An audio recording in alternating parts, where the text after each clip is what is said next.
Hello everyone, my self Sai more and आज जो जो चैप्टर्स देखने वाले हैं वो है केमिकल काइनेटिक्स। इस चैनल पे हम इसकी पूरी सीरीज देखने वाले हैं, तो हमारे साथ बने रहिए और डू सब्सक्राइब। उसके साथ चैप्टर में हम क्वेश्चंस करेंगे, पूरे टॉपिक वाइज इस सीरीज को कंप्लीट करेंगे। जो भी एग्जाम्स है आपके वो सब इसमें कवर हो जाएंगे, आपका बोर्ड्स भी कवर हो जाएगा।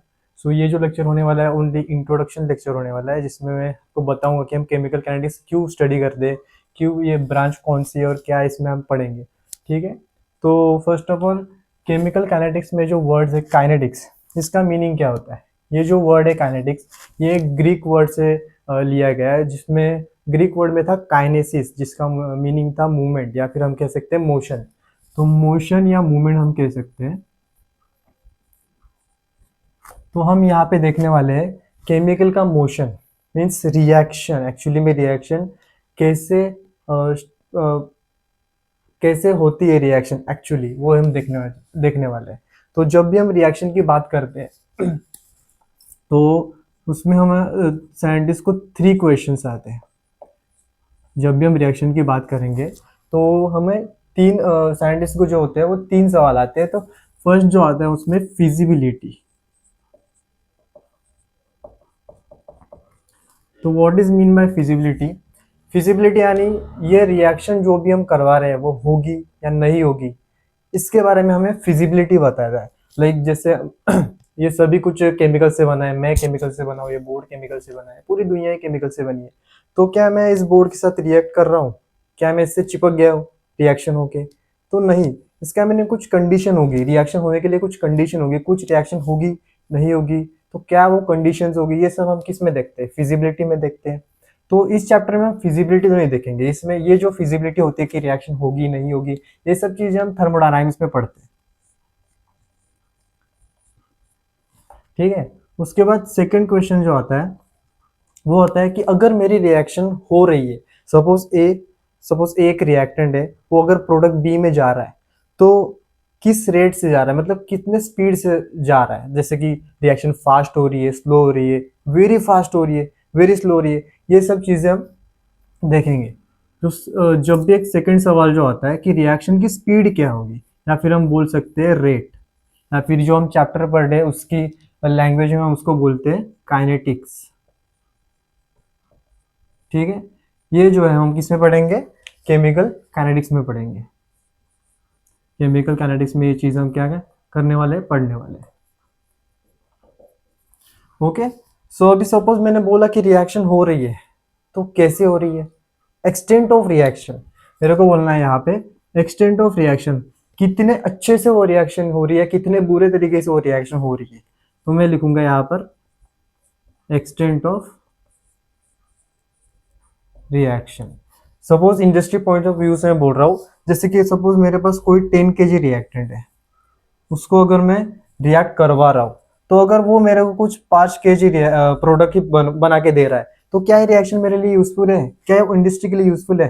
तो आंसर इज नो, ये यूजफुल नहीं है। अगर मेरे पास कोई रिएक्शन है, रिएक्टेंट है, तो वो अगर मेरे को 10 kg रिएक्टेंट 10 kg ही प्रोडक्ट दे रहा है, भले वो रिएक्शन स्लो क्यों ना हो, थोड़ी सी स्लो क्यों ना हो, तो अगर मेरे को 10 kg से 10 kg प्रोडक्ट दे रही है, तो मेरा वेस्ट क्या हुआ, ये वेस्ट यहाँ पे 0 हुआ। तो ये रिएक्शन मेरे लिए यूजफुल है। तो ये कौन बताता है हमें, एक्सटेंट ऑफ रिएक्शन, जिसमें हम बोल सकते हैं कि रिएक्शन यूजफुल है या नहीं हो रही है। तो ये चीजें जो है वो कौन बताता है, वो हमें ये चैप्टर में नहीं पढ़ेंगे हम, वो हम पढ़ेंगे आयोनिक इक्विलिब्रियम,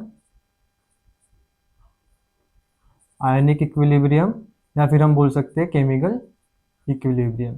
इसके लिए 2 अलग चैप्टर्स हैं, वो हम बाद में पढ़ेंगे इसी चैनल पे। ठीक है, तो फिलहाल हम अभी केमिकल काइनेटिक्स की बात कर रहे हैं। तो केमिकल काइनेटिक्स में हम बोलेंगे कि सर इसमें हम क्या पढ़ेंगे, तो इसमें हम 3 चीजें और पढ़ेंगे। जैसे यही, जैसे पहले तो हमने देख ही लिया स्पीड या फिर काइनेटिक्स ऑफ रिएक्शन, तो केमिकल काइनेटिक्स में हम पहली चीज जो पढ़ेंगे वो होगी rate of reaction. Rate of reaction हम पढ़ेंगे, रिएक्शन कितने स्पीड से हो रही है। उसके बाद हम पढ़ेंगे मैकेनिज्म, रिएक्शन अगर हो रही है तो उसका मैकेनिज्म क्या है, उसके पीछे क्या कंडीशंस है, क्या है, वो सब चीजें हम मैकेनिज्म में मतलब थोड़ा बहुत मैकेनिज्म पढ़ते हैं इसमें, ज्यादा भी मैकेनिज्म नहीं पढ़ते केमिकल काइनेटिक्स में, तो थोड़ा सा मैकेनिज्म हम इसमें देख लेंगे। उसके बाद जो मेन इंपॉर्टेंट पॉइंट है ये भी, वो है फैक्टर्स अफेक्टिंग केमिकल काइनेटिक्स, मतलब रेट ऑफ रिएक्शन को, factor affecting, factors affecting rate of reaction, rate of reaction को कौन से फैक्टर जो है वो अफेक्ट करेंगे। जैसे कि मैं बोल रहा हूँ कि मेरे को रेट ऑफ रिएक्शन, कोई रिएक्शन मेरे को सपोज ए रिएक्टेंट है मेरा जो कि बी में जा रहा है, अगर मैं बोल रहा हूँ इसको मेरे को 2 घंटे लग रहे, 2 आवर्स लग रही है इस रिएक्शन को, तो क्या मेरे पास कोई ऐसा वे है कि मैं इसको 1 घंटे में कर लूँ, कि ये रिएक्शन 1 घंटे में हो जाए? तो आप बोलेंगे सर कैटलिस्ट है, तो कैटलिस्ट तो है मान रहा हूँ, पर अगर मेरे पास कैटलिस्ट सपोज नहीं है, तो कुछ ऐसा वे है क्या जिससे मैं इसको कन्वर्ट कर सकता हूँ, कुछ इसका टाइमिंग चेंज कर सकता हूँ? तो इसका आंसर है यस। जो वेरिएबल्स होते हैं जैसे कि टेम्परेचर हो गया, प्रेशर हो गया, कॉन्सेंट्रेशन हो गया, या फिर हम कह सकते हैं वॉल्यूम हो गया। जैसे टेम्परेचर मैंने कुछ कम ज़्यादा बढ़ा दिया, कुछ वेरिएशन कर दिया, तो रिएक्शन फास्ट होने लगी या फिर स्लो होने लगेगी। वैसे ही प्रेशर में भी सेम, रिएक्शन फास्ट है तो स्लो होने लगेगी। कुछ तो चेंजेस करूंगा विदाउट कैटलिस्ट बोल रहा हूँ, कैटलिस्ट नहीं यूज करूंगा तब की बात है, ठीक है। या फिर कॉन्सेंट्रेशन में मैंने चेंज करा दिया। तो ये सब चीज़ें जो है वो हम किस में देखने वाले हैं, अभी केमिकल काइनेटिक्स में पढ़ने वाले हैं। तो देखते हैं आगे, ये जो था वो फर्स्ट लेक्चर था। अभी नेक्स्ट लेक्चर में हम देखेंगे रेट्स के बारे में, rate law and rate constant के बारे में, जो एवरेज रेट होता है, इंस्टेंटेनियस रेट होता है, ये सब चीज़ें हम नेक्स्ट लेक्चर में पढ़ेंगे। तो बने रहिए।